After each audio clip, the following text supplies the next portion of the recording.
Bismillahirrahmanirrahim. Alhamdulillah, salatu wassalamu ala Rasulillah. Ikhwan akhwat yang dirahmati Allah Subhanahu wa taala. Mulai saat ini kita akan bahas tentang hadis-hadis yang berkaitan dengan praktek nyata Nabi sallallahu alaihi wasallam terhadap sikap tawadhu. Dan kita tahu bahwasanya Nabi sallallahu alaihi wasallam imamul mutawadhi'in. Ya, imamnya para orang-orang yang tawadhu, ya. Nabi sallallahu alaihi wasallam mempraktikkan contoh-contoh yang terindah yang akan kita lewati insyaallah mulai pertemuan kali ini. Di antara contoh praktek nyata Nabi tentang tawadhu adalah sebagaimana diriwayatkan oleh sahabat Abu Mas'ud Uqbah bin Amr radhiyallahu taala anhu, dan hadis ini diriwayatkan oleh Imam Ibnu Majah dalam sunannya dan disahihkan oleh Syekh Albani rahimahullah taala. Abu Mas'ud radhiyallahu anhu berkata, "Atan Nabiy sallallahu alaihi wasallam rajulun fakallamahu."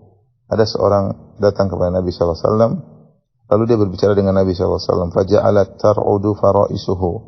Maka faraisu adalah jamak dari farisah, dan farisah adalah yaitu kata plural dari farisah, mufradnya atau kata tunggalnya adalah al-farisah, dan al-farisah adalah lahmah atau daging yang ada antara al-jam wal katif, yaitu antara lambung dengan tulang belikat, ya, yaitu bagian belakang. Ya, itu namanya al-farisah, dan daging tersebut bergetar yang menunjukkan ketakutan orang tersebut karena berbicara dengan Nabi SAW yang memiliki karismatik yang luar biasa.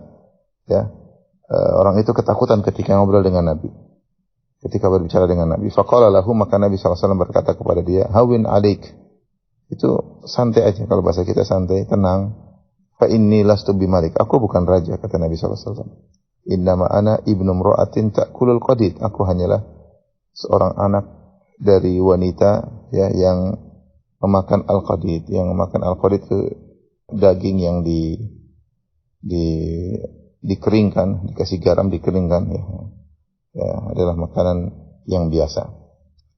Hadis ini menjelaskan tentang bagaimana tawadhu'nya Nabi sallallahu alaihi wasallam, ya. Kita tahu banyak raja, ya, atau banyak penguasa yang justru ingin membesarkan diri mereka di hadapan rakyatnya, maka dicitrakan, kemudian dipuji-puji, disanjung-sanjung, ya, sehingga semakin ditakuti, semakin karismatik di hadapan rakyatnya, ya. Sampai akhirnya mereka, banyak di antara mereka yang sombong dan angkuh. Lihatlah Fir'aun, ya, yang mengatakan kepada rakyatnya, "Alaisa li mulku Misra wa hadhil anharu tajri min tahti." Bukankah aku pemilik kerajaan Mesir?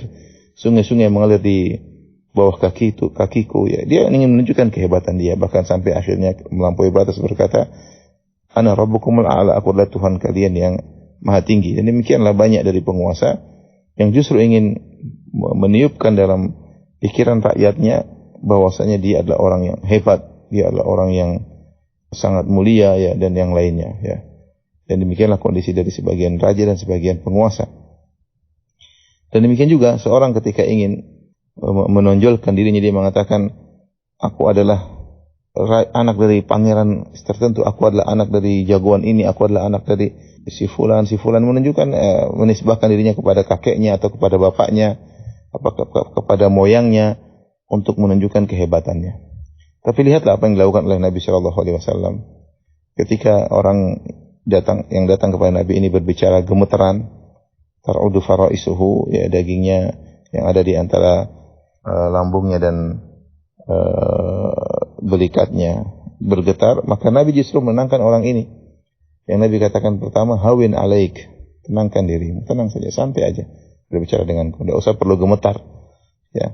Sebagian orang malah bangga kalau ada orang bergemetar di depan dia, malah bangga, berarti orang ini takut sama dia, berarti dia hebat. Enggak, Nabi justru mengatakan hawin alaik, tenang dirimu. Kemudian Nabi mengatakan, fa inni lastu bimalik, saya bukan raja, tidak perlu takut seperti itu berbicara denganku. Saya bukan raja, lastu bimalik, saya bukan raja, kata Nabi sallallahu alaihi wasallam. Ya. Kemudian Rasulullah mengatakan, innama ana ibnu imra'atin, aku adalah putra dari seorang wanita. Tidak seperti tadi saya katakan sebagian orang, aku adalah putra dari raja ini, dari pangeran ini, aku adalah nenek moyangku ini, bapakku ini, kakekku ini. Justru Nabi menisbahkan dirinya kepada seorang wanita. Karena wanita bukanlah sesuatu yang perlu dibangga-banggakan, ya. Wanita makhluk yang lemah. Maka Nabi mengatakan, innama ana ibnu imra'atin, aku adalah anak dari seorang wanita, itu perempuan, wanita Quraisy, Ya. Yang apa sifat wanita tersebut? Ta'kulul qadid, yang makan dari al-qadid. Al-qadid itu daging yang dikeringkan ya. Artinya bukan makan daging yang baru dipotong, daging segar, bangga-banggaan makan daging ini, daging anu, enggak. Nabi ingin orang itu tenang, maka dia mengatakan, ibuku juga adalah wanita biasa yang makan daging yang dikeringkan. Makan daging dikeringkan itu makanan orang sederhana yang tidak bisa tiap hari makan daging yang segar, maka harus dipotong, dikeringkan, dimakan di waktu-waktu susah, ya.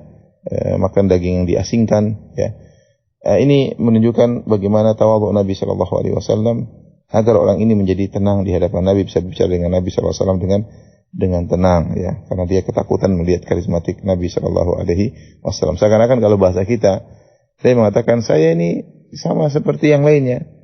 Kalau kita orang Indonesia, ya saya ini hanyalah putra seorang wanita yang makan beras, ya, artinya makan biasa, ya, makan biasa, makanan biasa.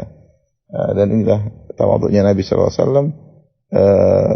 Ketika ada orang yang gemeteran dan kagum dengan karismatik Nabi Shallallahu Alaihi Wasallam, justru Nabi ingin menenangkan dirinya. Ini salah satu dari sikap tawadhu Nabi Shallallahu Alaihi Wasallam menghadapi orang-orang yang gemetar ketika berbicara dengan Nabi Shallallahu Alaihi Wasallam, bukan mengangkat-angkat dirinya, bahkan merendahkan dirinya agar orang di depan yang berbicara dengan dia tenang di hadapannya. Wallahu a'lam bishawab.